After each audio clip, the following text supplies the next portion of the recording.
Banks have started to slow down lending, and what this might mean for the greater market is going to be very interesting to watch over the next few weeks and months, especially as we go in toward the FOMC meeting and how the Fed might be able to either correct this or do we see some more pressures coming in from the market. We're going to break all that down for you guys today.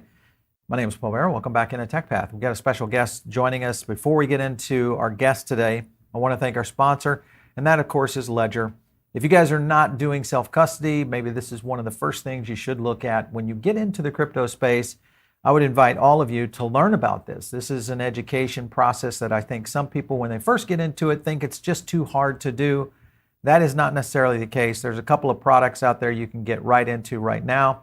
The Ledger Nano X, the Nano S Plus, and you can earn up to $30 in Bitcoin if you use the link down below. So just use that link. It helps our channel out. But more importantly, I think it will help you guys out in learning how to start your own self-custody journey and hold your own coins. It's pretty simple. I want to welcome in our guest today. That's Dr. Jeff Ross. Great to have you back, Jeff.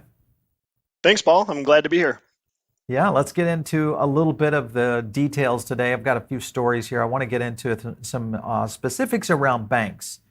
And as Vailshire Capitals, which is your organization, when you look at your clients, and I'm not asking for investment advice, but when you look at the strategies that high net worth individuals are starting to employ, some people are business owners. They've started to move cash out of banks and into money markets, which is typically done through brokerages.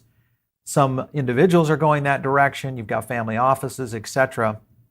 Is there any one particular area that you're finding in high net worth individuals that seems to be a little bit more popular right now based on what we're seeing in terms of returns? Great question. I think of four asset classes have come up in our conversations most frequently. So as you mentioned, money market funds, also just treasuries, buying short-term treasuries. The 6-year yield right now is right at 5%. So that's a hard offer to pass up, especially in the short term. And then actually also people are starting to get into Bitcoin more. What this has done is woken up a lot of people to, well, is my money even safe? I kind of assumed, maybe I had more than 250,000 in a bank account.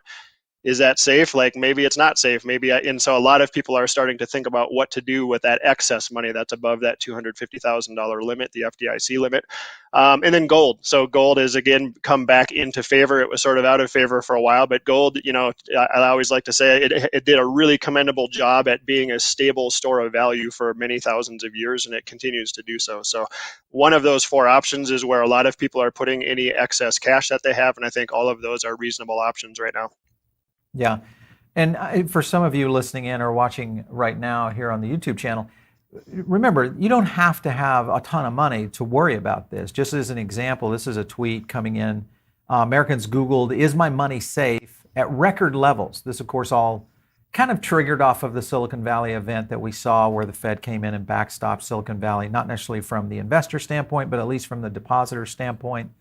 You look at that. And then you look at scenarios right here where banks are now starting to close customer accounts. So we're getting into, and the reason I'll explain this because it sounds like it's a very salacious headline. Don't get too crazy out there. But the point being, there's been a couple of elements that they've done in terms of suspicious activity. People, so maybe you're starting to move to a crypto exchange or you've done something like that. We're seeing some movement in those areas as well. Incentives toward closing accounts, getting into more clean accounts. But at the same time, now you've got, major institutions like Fidelity actually offering Bitcoin and Ethereum inside their brokerage accounts. So this starts to change the framework of that. Jeff, when you get into investors and people looking at long term and you think about what Fidelity has done here in the short term, are people interested in going that route at all because it's a secured, what they think, trusted entity out there? I think so, although I think there is some hesitation, right, with what happened with the centralized exchanges. People are not very ready to trust other institutions yet. But I think Fidelity has been making all the right moves personally. They don't go out and, you lend out your Bitcoin or your whatever you have on their platform to to try to make more money on it, do those kind of things. They literally just have it in a vault per se, in cold storage. They have protection as their number one goal. That's what institutional clients want. That's what lots of individuals want, high net worth individuals. They want to know that if they have their Bitcoin anywhere other than their own cold storage, like if they have it at Fidelity, they want to know that it is safe and it is really there, that custodian isn't playing tricks with their Bitcoin. So I think Fidelity is making the right move here. One other interesting point about this is I think people finally are starting to ask, what is money? I like to talk about the fact that when you put your money in a bank savings account, that's actually kind of a misnomer, because savings account is where your purchasing power goes to die. So even though you may see it and you may be earning a little bit of interest on your cash, on your US dollar, it's actually debasing actively in front of your eyes. It's a melting ice cube, as people like to say. People are starting to say, well, what if I just did that exact same thing, but I saved it in Bitcoin? Bitcoin, by its properties, as you know, being perfectly scarce, it actually is designed mathematically to appreciate in value. So it truly is a store of value. It truly does appreciate your purchasing power over time. More and more people are asking that question. That's what this current banking crisis and the centralized exchange crisis have caused. And I think it's a good thing. I think that's fantastic marketing for Bitcoin, even though people are paying in the short term with losses. And I feel bad for those people, obviously. But people are waking up all around the world to what it means to have savings. Can you hold your purchasing power in cash? What happens if you do? Can you hold it in Bitcoin? What happens if you do over the long run? So it's fun to see people waking up to this fact. Well, I think, the reality is now the question has come out much more so about what exactly does that look like in terms of fractional reserve banking, the whole issue. And I think we're starting to see a lot more people talking about it in the open. It seems like it's almost like it was a hidden secret over the past couple of decades.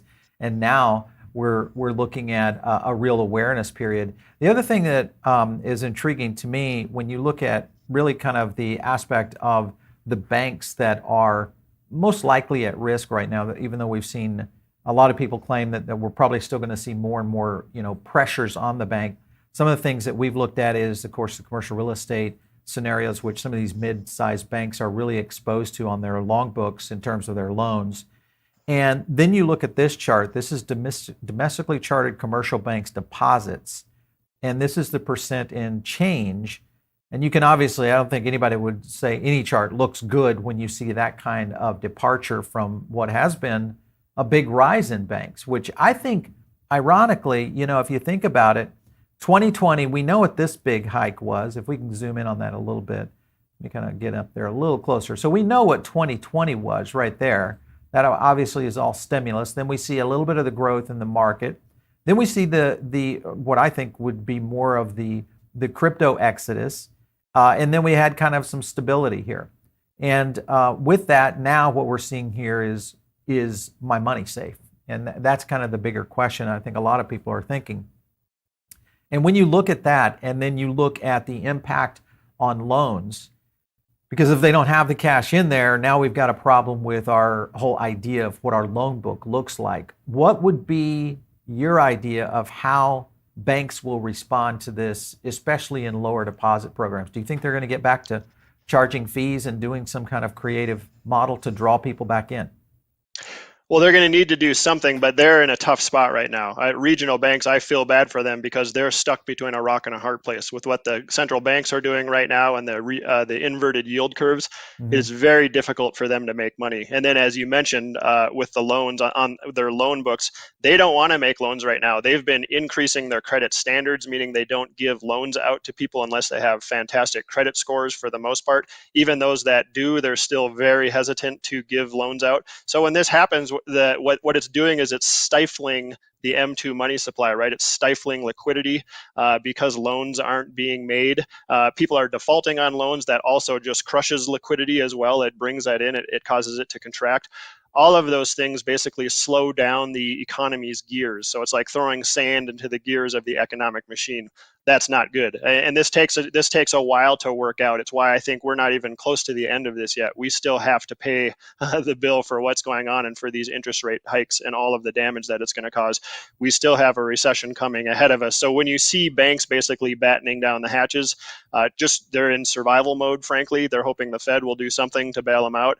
That's not a good spot to be in, and that portends to future, like coming soon, bad times for the economy and for economic participants. And the markets are sensing that as well. I think we have this little bit of a Fed pause rally that we're in right now. We're seeing this bit of a liquidity boost, which is more of a liquidity patch or patches than anything lasting. It's obviously not QE, but the market does sense that liquidity. Bitcoin does as well. But there's we're in the eye of the storm right now, and the second part of the hurricane is coming, and I think it's going to make the first one look like a little spring rain. The second part of the storm, I think, is going to be pretty brutal for a lot of people. Well, it's like on the hurricane, the backside is the worst. Yep. Here's Lynn Alden right here. She says the challenge with shrinking bank deposits is that banks end up shrinking their asset books as well, to your point, and then including their treasury holdings. So this starts to change the dynamic of how the treasuries will work. And here's my point is that we've seen a flight to, we'll call it safety, into money markets, which are typically backed by treasuries. And if we see a shift here by the Fed, now all of a sudden those money markets may not be as lucrative as they once were if we start to see a downturn. And especially if we see a pivot, that obviously will change.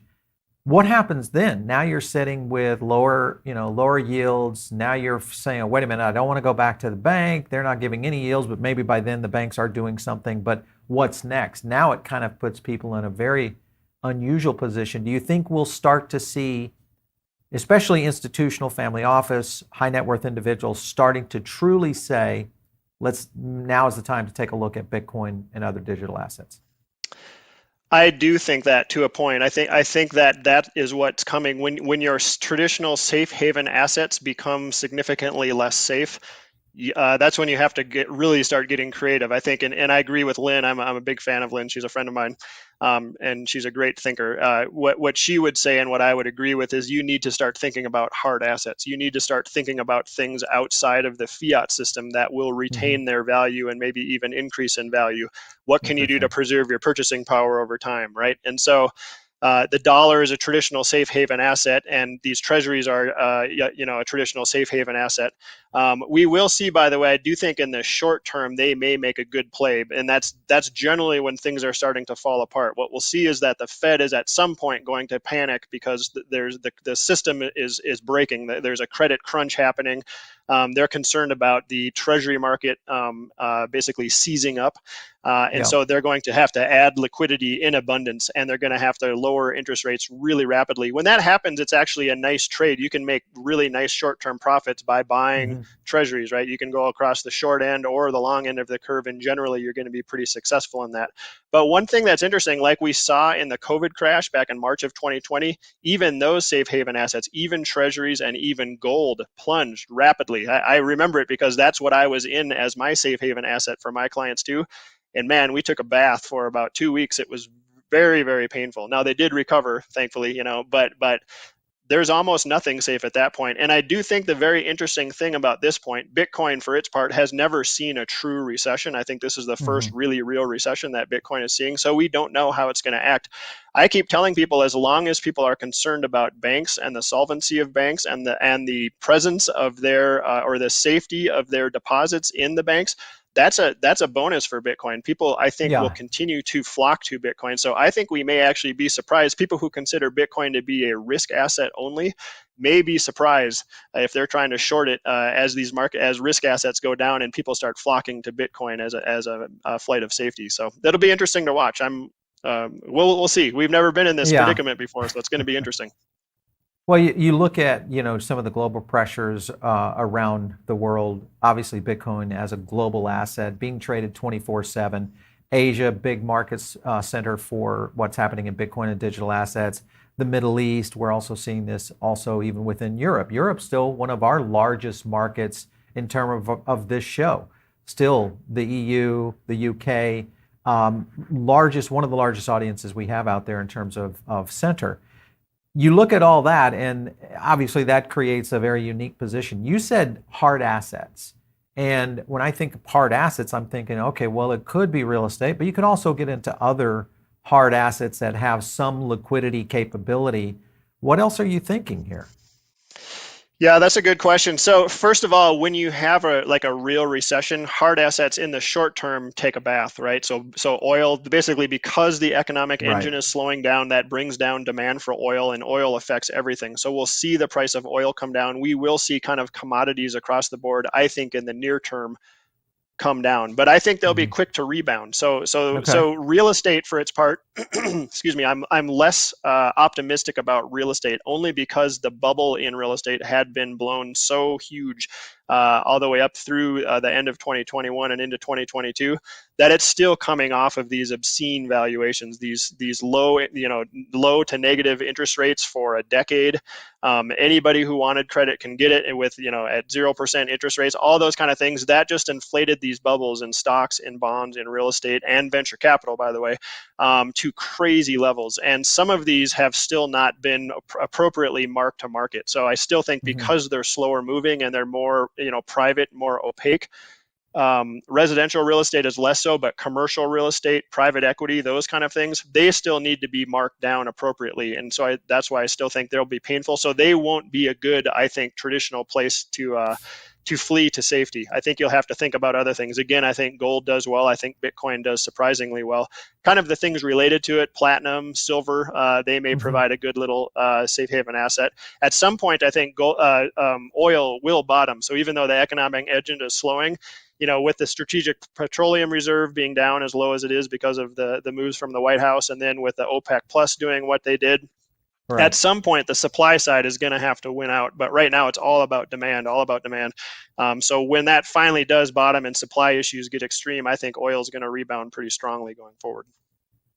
Jeff, you hit on a lot of topics right there that I want to kind of lead into one, and that's this topic right here: credit crunch arriving, bank lending crashes by most record in the last 2 weeks of March. So the loan demand also declined, fifth period as in a row, as bankers in the March survey reported worsening conditions on business activity. So loans coming down, banks less likely to loan out. Obviously, that starts to create a lot of crush in the automotive market for new car sales, even used car sales. It starts to push a lot toward the residential real estate market, but heavily into commercial real estate, which is the area that I think we may have the bigger problem coming at us right now, especially from the amount of commercial real estate, because you've got all these storms coming in of work from home, the limiting and or downsizing of companies that are no longer needing the square footage space. All of that's been going and kind of leading up to the position. Now we're dealing with a potential of rising rates, all those kind of things hitting the markets. Commercial real estate takes a big hit. How long before we see maybe the real estate start to stabilize? Or do you think we're going to see kind of a flow of other assets starting to become the positioning for investors? Much like you mentioned, I've been investing businesses for 25 years, and I've always found that investing in businesses in this time is actually the best time, because the valuations are supremely down. And in many cases, you catch them right on the urge of either bankruptcy or going out of business.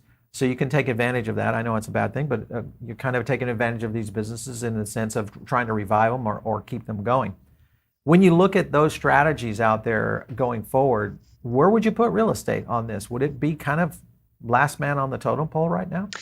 That's what I would say. It's kind of the laggingest indicator of these things. And so, excuse me. So I do think that things like stocks, equities, the market itself, the business cycle itself, I think are all going to bottom before real estate does. I think there's just so much slack that has been built up in the real estate market, and especially the commercial real estate market, to your point.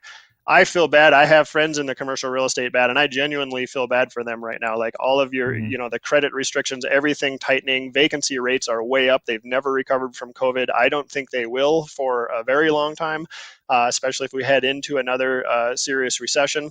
Right. I just think it's way too early to, you can start looking at deals, maybe bookmarking sites on however you look at commercial real estate, maybe keep an eye on things, but I still think that it has much further to draw down before we hit the bottom. So Interesting. I am more interested in things, these safe haven assets right now, and I think we're getting closer to a bottom in things like stocks. But yeah, real estate, we may be 6, 12, 18 months away from a bottom in real estate. I know you've been bullish on Bitcoin for quite some time. When I say some time, over the past couple of months, obviously Bitcoin has had a very nice run up to around where we're at now, which is edging over the $28,000 mark right now as we record this on a Monday. And with that being a factor, back to what could, that's so weird to say people are going from cash to Bitcoin, because we know that. But for most people, that is a foreign, transaction. Much like trying to move money into a Swiss bank account or something is what it feels like to, I think, a lot of people. But you also mentioned some things around oil, and I want to hit you on a couple of stories here. This came in from Lance Roberts. Another recession indicator is when supply cuts fail to boost oil prices. So we saw the supply cut down, and yet oil prices still on the decline. Then you look at some scenarios right here. This is the Kobayashi letter. A week ago, France settled their first gas trade using the Chinese yuan. Always been done in US dollars. Now you got France's President Macron saying that we're going to reduce its dependency on the US. There have been 20 plus events challenging the US dollar in a month. So now you've got petrol, which has been somewhat the global reserve currency, let's just call it what it is. And now you've got all of these countries within the EU potentially starting to play nice with other partners around the world, trading in other aspects. And eventually gold might play into this. Where does this go if the US dollar continues to get pressure? Because we've never really had that kind of pressure before. Issue with the oil reserves, issue with some of our best country partners, trading partners, starting to look elsewhere outside the US dollar and actually stating that they're willing to do some deals. Yeah, I mean, this is part of my thesis that I've been talking about for a while, that I think over the next decade, we're going to see this move from this unipolar US dollar weighted world where the US dollar is the sole dominant reserve currency and trading currency.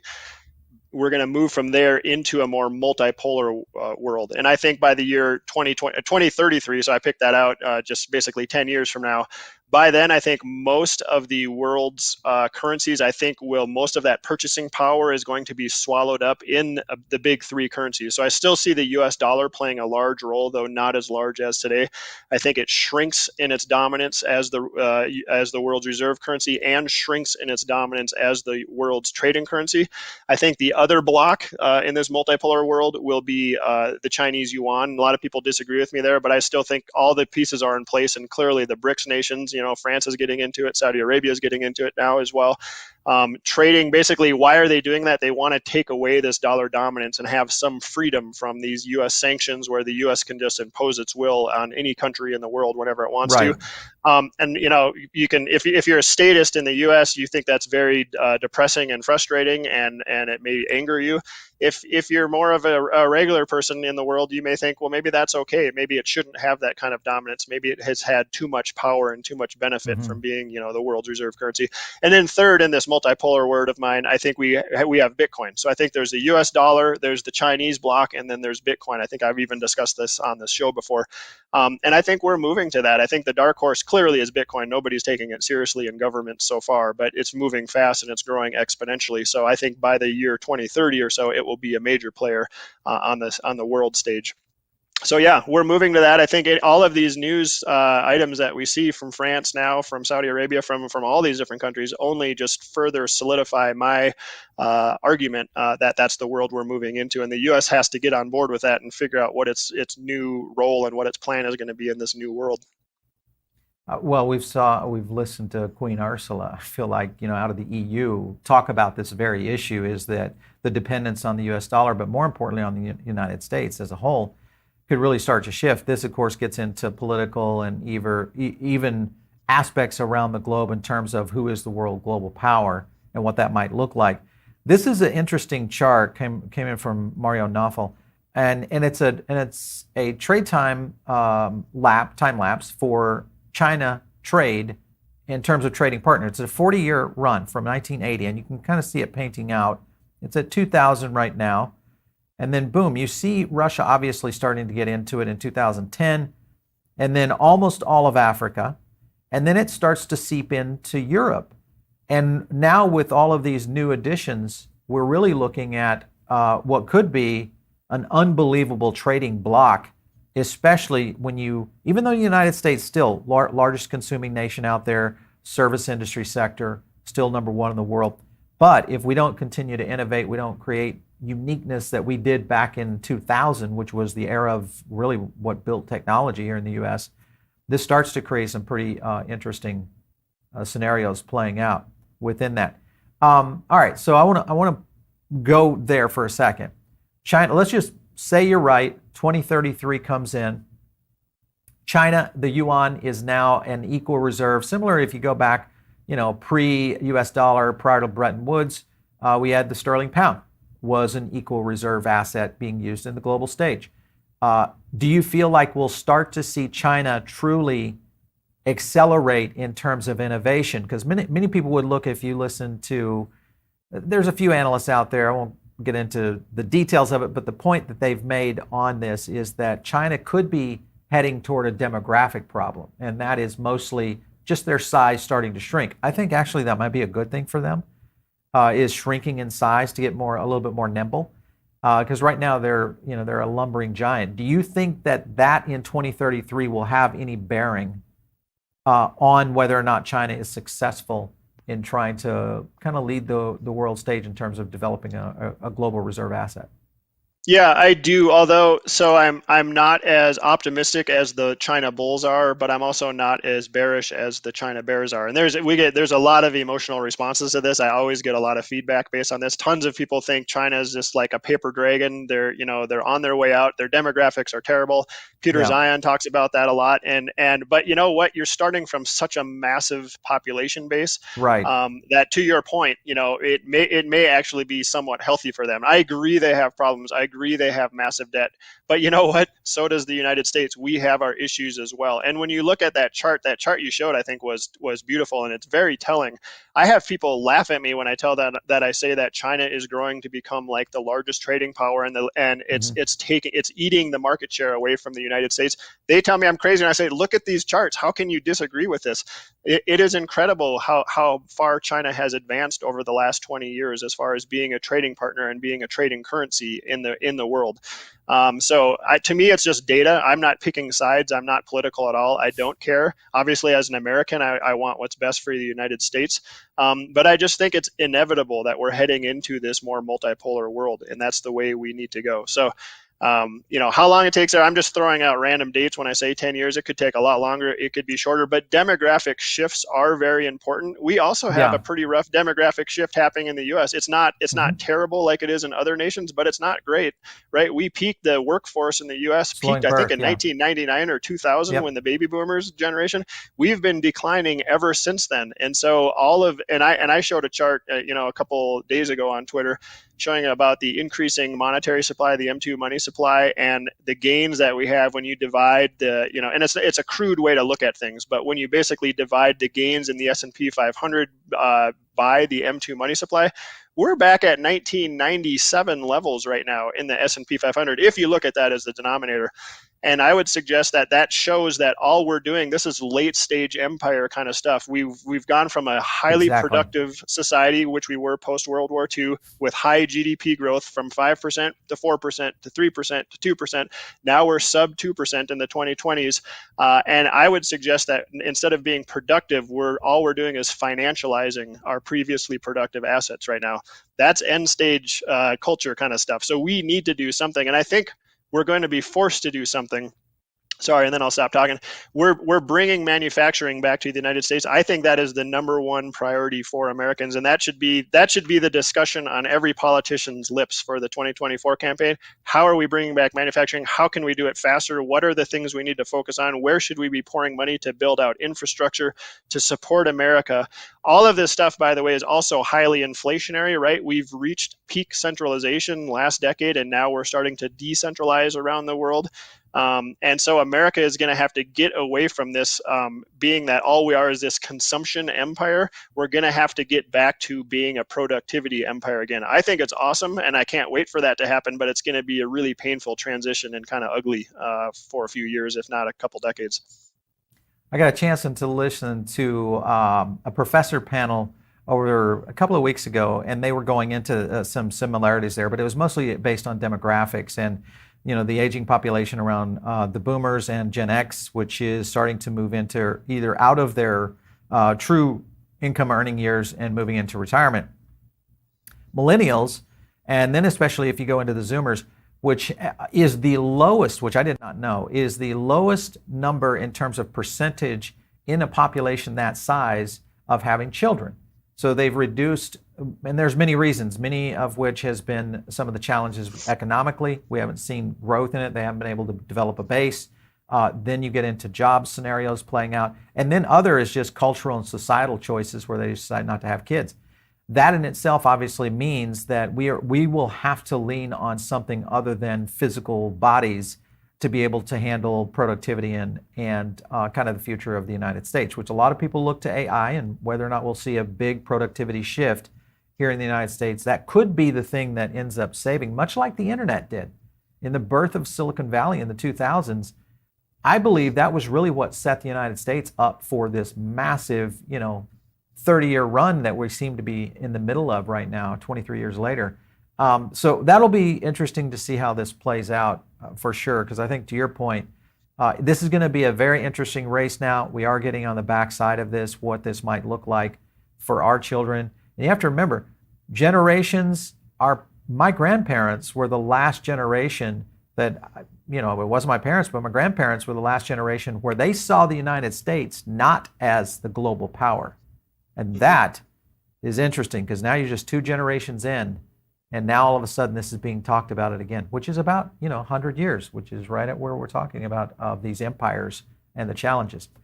Jeff, that's going to be a big topic I think that we're going to have to definitely go a little deeper on. With all of that, I want to get last question to you is what do you feel would be the critical things that need to take place to get people to jump into Bitcoin digital assets with all of these things that are happening right now? Because it just feels like it's just a layup waiting to happen.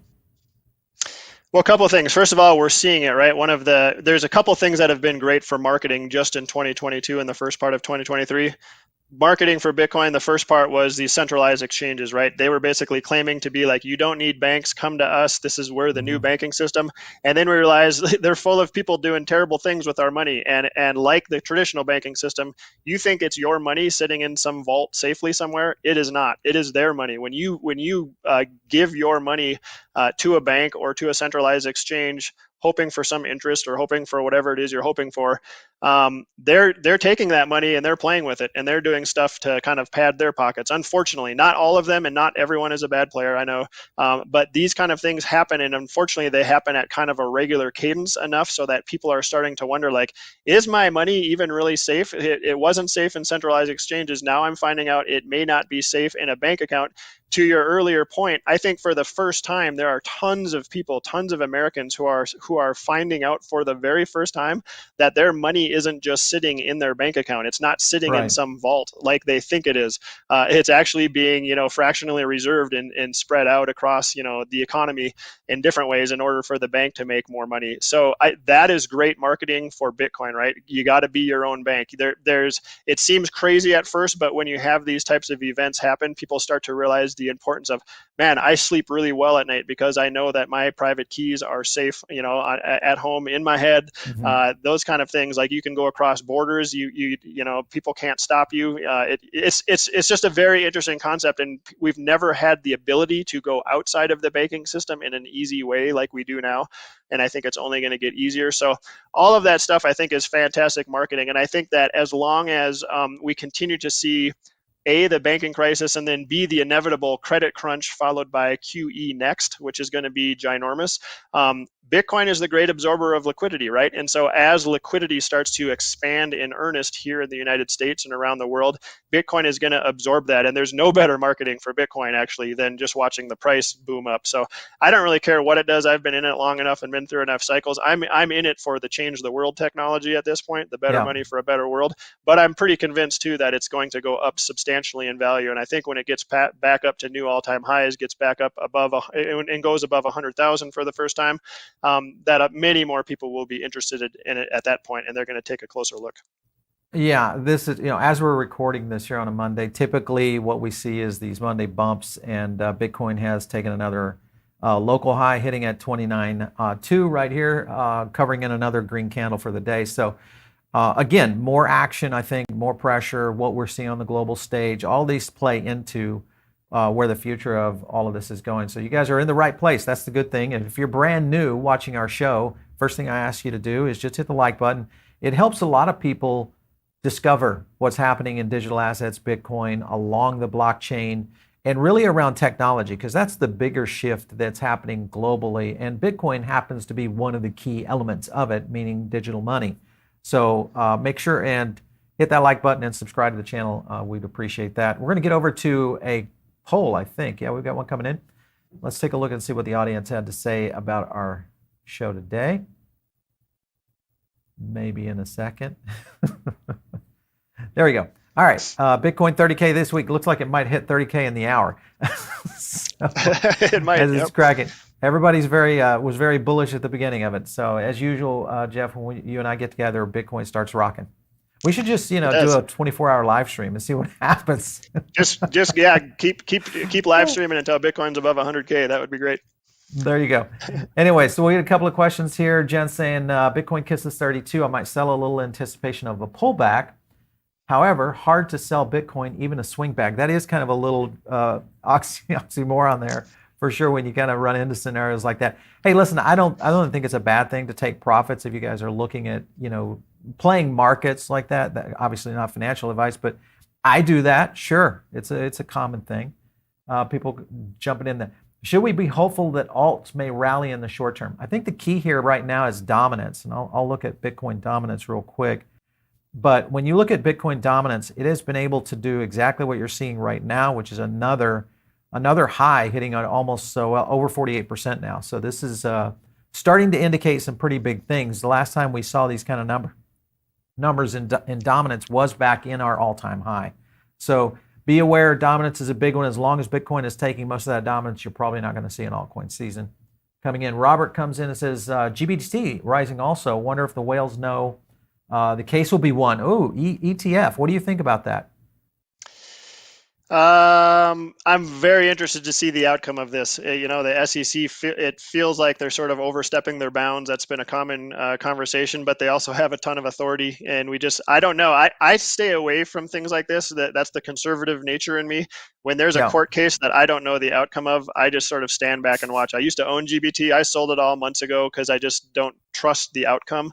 And I just tell everybody, like, please just hold your Bitcoin in cold storage, be your own bank. You don't, and we'll see what happens with GBT. I hope that the people who are playing this as an arbitrage opportunity, I hope they do well. I hope it works out for them, but I just don't know what the outcome is going to be. And will a spot Bitcoin ETF come out of this? It will come eventually. I don't know how soon, though. I still think we're maybe a year or more away from a spot Bitcoin ETF, unfortunately. But, we'll see. I don't sit in those meetings, so I'm not sure what the answer is. I know you're mostly Bitcoin and gold and other securities assets. Do you look at Ethereum ever? I used to, and no, but I'm not into it anymore. I still own a little bit of it, but yeah, just not super interested. So I'm not a good person to talk about. What do you say to investors who say, hey, listen, I'm going to put, I feel good about 4.75%, 5% in cash going into these money market funds. Why would I take a risk? This came up in the last, high net worth meeting and webinar I did. That was the very point, is why should I risk going into Bitcoin if I can just move into these T-bills out of the bank? And I said, well, all right, you're moving from one area that was risky and going to another area that may be just as risky. Do you know that brokerages are as safe as banks? And or if you look at what's happening with Charles Schwab, do we start to see cycles like that starting to play into the market? Now, I understand, sure, with SIPC insurance, you get a little bit more that you can go into, but some people are just looking for safe havens, period, for $10,000. So how would you argue against that versus, say, in a risk asset like Bitcoin? Sure. Well, first of all, I don't see Bitcoin as a risk asset, even though it is volatile. I think it's the least risky asset out there because we know exactly what its monetary protocol is forever. So that to me takes a ton of risk out. And we know that it's designed to appreciate forever, just based on its design. So what I would tell people in the short term, like, sure, you could have safely held some short-term treasuries and made 4 or 5% so far this year, but guess what? Had you held Bitcoin so far this year, you'd be Exactly. up 75%. Yeah. 75% versus 5% is a pretty big difference. And so that's one answer. Two, and this is important, we didn't talk about this on the show, but I have a chart that talks about Bitcoin in terms of gold. And it bottoms so far every 4 years, almost to the date, to the month at least. It has bottomed, and it just recently bottomed again in December of 2022. Yep. About 4 years after the last time it did, which was about 4 years after the time it did before that.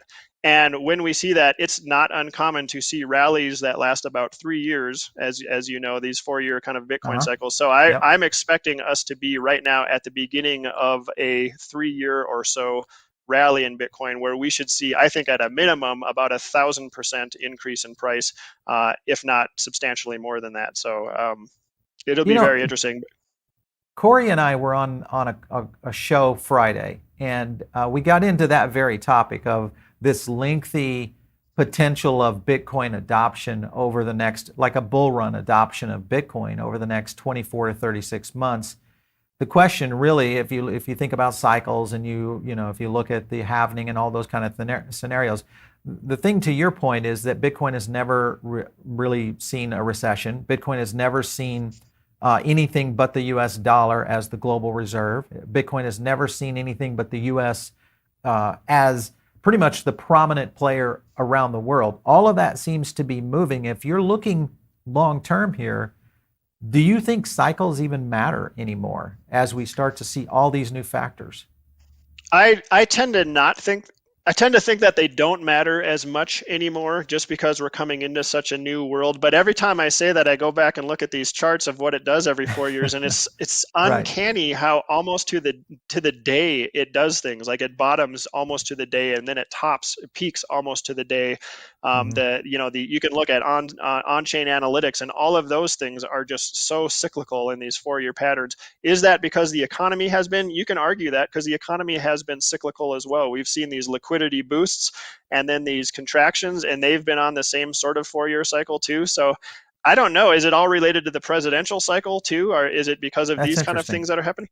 So there's something going on that's very cyclical about it, and I don't want to say that it doesn't matter, even though I believe that Bitcoin is coming into its own as its own new major asset class, Yeah. because we've just never seen anything like it before, and so we just don't know how it's going to respond here. I'm very optimistic, though. Again, when we talk about these cycles and where we are, and when I look at kind of the business cycle and market cycles, all those sort of things, I definitely think we're closer to the bottom, even though there's probably more pain ahead. There's probably a recession ahead, because of what I'm seeing in liquidity cycles, because of seeing the yield curve start to steepen again. It means we're getting close to the official declaration of a recession, and markets are going to sniff that out.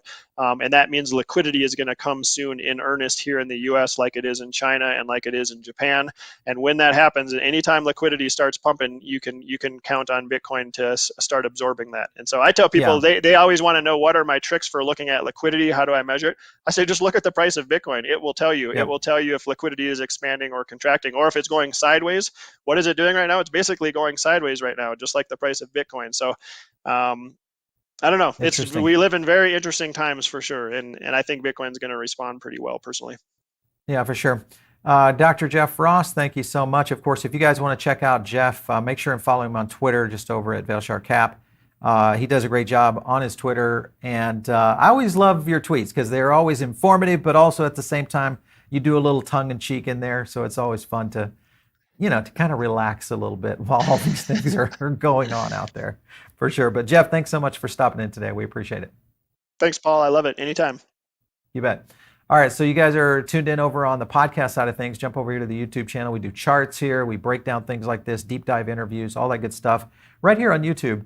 And of course, if you're not in the Diamond Circle, make sure and jump in. One of the things we do in the Diamond Circle is we have a cool Substack. And essentially, our Substack is the spot where all of our Diamond Circle members are. All you have to do is hit that link down below. You can sign up and you become part of the PBN family. So it's pretty simple and easy to do. Of course, if you want to reach me, it is out there on Twitter, @Paul Barron. We'll catch you next time right here on TechPath.